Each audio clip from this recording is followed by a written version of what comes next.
Again thank you media, me support main thing. And first thing Srini bro, దాన్ని ఇవాళ మీతో మొదలు పెడదాం.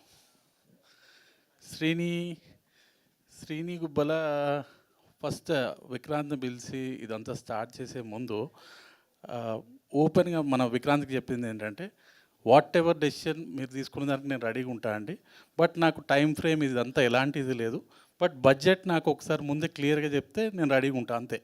మనోడికి ఎలాంటి లిమిటేషన్స్ కానీ ఎలాంటి ఇవి రెస్ట్రిక్షన్స్ పెట్టలేదు. అందుకు విక్రాంత్ కూడా ప్రశాంతంగా చేశాడు అనుకుంటున్నాను నేను కూడా. And the things sports background వస్తే ఈ మూవీ 90s కిడ్స్ అందరికీ ఎక్కుతుంది. అండ్ ఆ తర్వాత వాళ్ళకి ఎందుకు వస్తుంది అంటే, ఆమె స్పోర్ట్స్ బ్యాక్గ్రౌండ్, నేను ఇండియా వర్సెస్ క్యూబా ఫైట్ చేశాను బాక్సింగ్.